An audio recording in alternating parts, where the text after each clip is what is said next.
जय हिंद। देखिए नेपाल में क्या क्राइसिस हुआ है उसको समझते हैं और इसका इंडिया पे क्या असर पड़ेगा। इस क्राइसिस का इंटरनल कारण क्या था, एक्सटर्नल कारण क्या था और अचानक ऐसा क्यों हो गया, इसको समझते हैं हम लोग। जेंजी प्रोटेस्ट उसे कहते हैं जो यंग जनरेशन है 1997 से 2012 के बीच में जो जन्म लिया। इन जेंजी प्रोटेस्ट की वजह से पूरा नेपाल जल उठा और एक सत्ता परिवर्तन हो गया। संसद भवन में आग लगा दिया गया।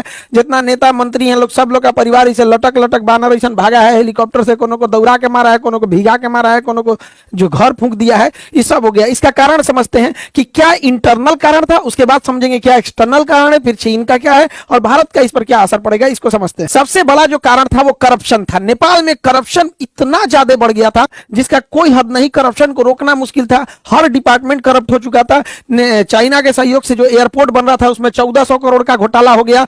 ललिता निवास में घोटाला हुआ। गिरी बंधु में हो गया 54,000 करोड़ का घोटाला हुआ और ओरिएंटल में हो गया 13,000 करोड़ का घोटाला। कोऑपरेटिव सोसाइटी में इसके लगभग 70,000 करोड़ का घोटाला हुआ। इसका मेडिकल हेल्थ इंफ्रास्ट्रक्चर एकदम पीछे है नेपाल का। एमआरआई और ये जो बड़े बड़े जो ये मशीनें हैं उसकी उपलब्धता एकदम नेपाल में कम है। आर्म्स डील में बरेटा कंपनी से जो आर्म्स जिसका दाम था उससे 4 गुना रेट में दलाली में खरीद के लाया सब। पतंजलि को जो जमीन विवाद हो गया पतंजलि से कर लिया सब। यहाँ पर चाय का गोदाम कमर्शियलाइजेशन के लिए बेच दिया। इतना भयानक करप्शन हुआ और जिस कारण महंगाई बढ़ गई। छोटी सी छोटी चीजों के लिए महंगाई इतनी बढ़ गई थी कि बच्चे जो स्टूडेंट थे जो नॉर्मल ग्रेजुएशन करते थे, बीए सीए लोग, इन लोग को अपनी फीस भरने के लिए पार्ट टाइम जॉब करना पड़ गया। इतनी महंगाई बढ़ गई थी और लोग जॉबलेस हो गए थे। और खाली मतलब एक पुरुष का खाली बेरोजगार इंसान बड़ा खराब जिंदगी होती है।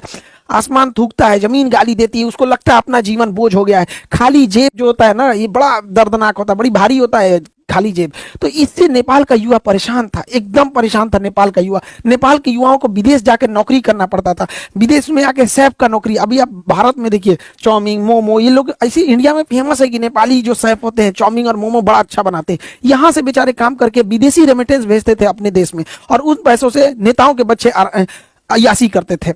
नेपाल की जो यंग जनरेशन थी सोचिए कितनी मुसीबत में होगी कि युद्ध के दौरान वो लोग यूक्रेन से लड़ने के लिए रसिया में भर्ती हो गए और रूस ने उन्हें 20-25 दिन की ट्रेनिंग दिया, हथियार थमा के भेज दिया यूक्रेन से लड़ने के लिए और वहां वो लोग शहीद हो गए हैं। उनका घर परिवार उजड़ गया। इतना भयानक वहां बेरोजगारी का आलम था।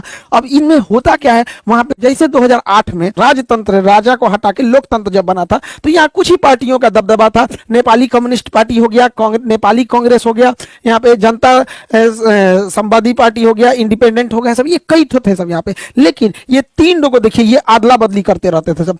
पहले ओली बना 18 में, फिर देउआ बना 21 में, फिर प्रचंड बना 22 में, फिर अबुआ बन गया 24 में। इतना ऐसे ऐसे हो रहा था नेपाल में, ऐसे यहाँ से यहाँ इस तरह से इन लोग का सत्ता परिवर्तन। मैंने